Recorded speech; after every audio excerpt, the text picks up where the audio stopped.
Hi everyone, I'm here with Dawn. She has ENFP preferences, and she's been teaching Latin for the past 2 decades. Today we're here to talk about Latin phrases for the Enneagram types. We'll start with Enneagram 1. For Enneagram 1, we came up with nemo est supra leges, which means no one is above the law. Yeah, and this really fits Enneagram 1s because they're very much about having a strong sense of moral conscience and having integrity, and that can mean following the law in terms of things that create order, possibly in following rules. It's having some sort of law or bringing some sort of law to situations. Mm-hmm. Absolutely. And I was thinking just morally, they would be so opposed of someone thinking that they are above someone else in something as serious as the rules or laws. Yeah, we're not above morally following conduct in society. There's this perfectionism, there's this desire to do things the right way. There's one right way to do things, and that's the right way of doing things. And no one is above the right way of doing things. Mm-hmm. Mm-hmm. No, absolutely. Yeah. And then we have Enneagram 2. For Enneagram 2, we came up with amor omnia vincit, which means love conquers all.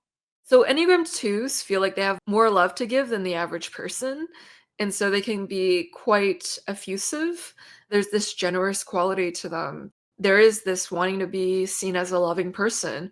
There is that quality of being overflowing with love and wanting to pass that to other people in a lot of ways. Yeah. Mm-hmm. Whether it's love in the form of compliments, helping someone out, or people pleasing, or out of the kindness of your heart. It's a lot of love to give in whatever way, depending on the level of health of the Enneagram too. Mm-hmm. Yeah, very much. I have 2 in my tri-type, and I would say of the 9 of us, the 2 is the most likely to like kind of give the shirt off your back sort of mentality. It is really about love and compassion and looking out for others. Yeah, yeah. In its healthiest form. In its And, healthiest form, yeah. Mm-hmm. mhm. And that takes us to Enneagram 3.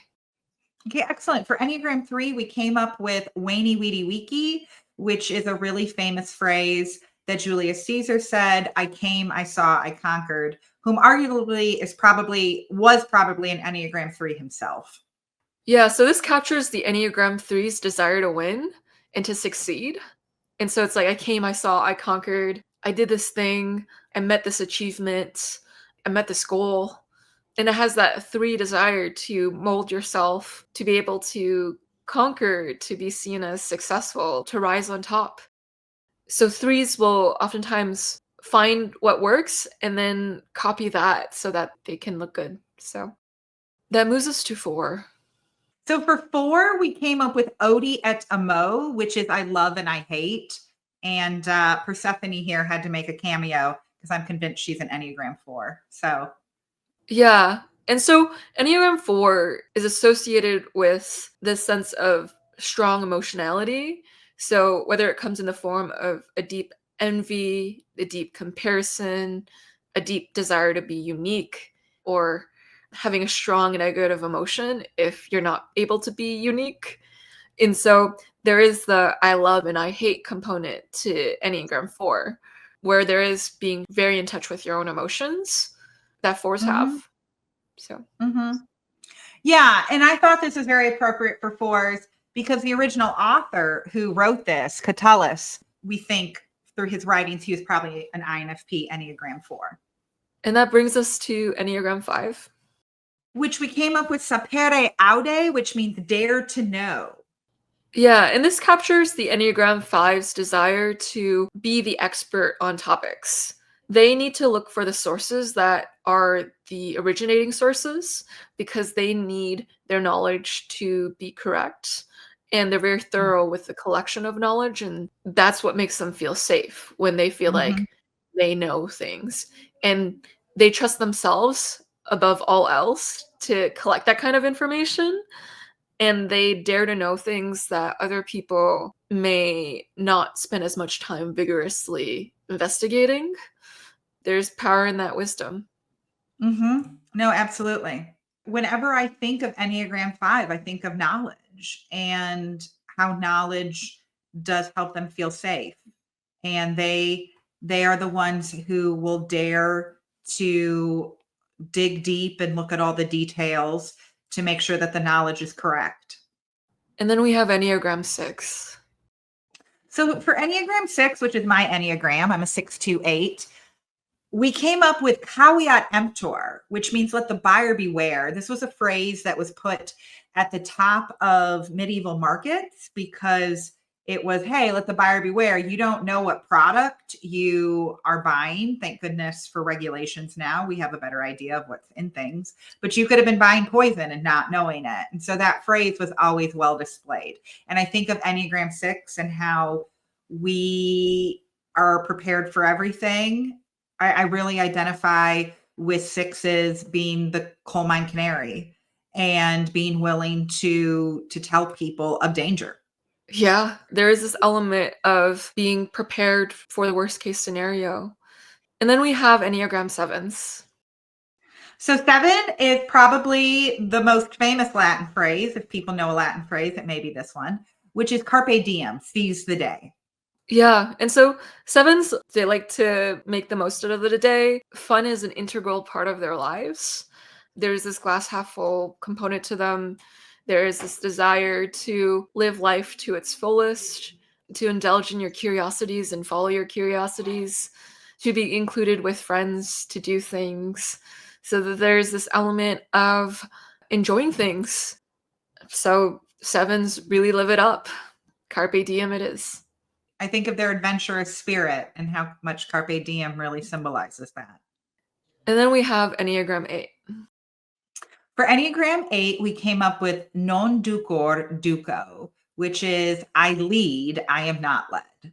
Yeah. And so Enneagram 8s are natural bosses or leaders. It's like if there's a leadership vacuum, they will fill it.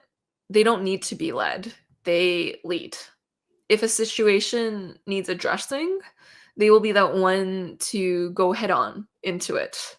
They have a natural presence when they enter rooms, and they don't need someone to give them orders or direction. They give themselves that. So there is this pragmatism with Enneagram 8s and this spearheading nature that they have. Yeah, absolutely. I have 8 in my tri-type as well. And I think about how much I don't like to be controlled. I don't want to control people. I mean, I'm happy to be a leader when I need to be, but I don't want, it's like, it's a perfect phrase of showing the passive voice versus the active voice, meaning I want to be the one kind of doing it and leading the charge. Mm-hmm. And then last but not least, we have Enneagram 9. Which is Pax Vobiscum. Peace be with you. Mm. Enneagram 9s are known as a very peaceful type. 9s do not like to rock the boat. There is this desire to be at one, to be without conflict. So peace be with you captures the 9's desire for a sense of unity and peace in relationships or themselves, in the sense of having less conflicts. So Mm-hmm. Mm-hmm. No, absolutely. I think when I think of 9s, I think of peace. And as a 6, I get along with 9s very well. yeah, they are quite the peacemaker or peacekeeper in a lot of ways, Mm-hmm. even if it means muting out their personality at times too. But yeah, thank you everyone for watching. And if you guys can think of a phrase you would attribute to these Enneagram types, feel free to leave it down below. We'd love to hear your thoughts as to what you feel like suits them best. And so, thanks, Dawn, for showing your Latin knowledge and introducing my audience to some really interesting phrases in one of your favorite languages. So, thanks everyone for watching. We'll see you all in the next video.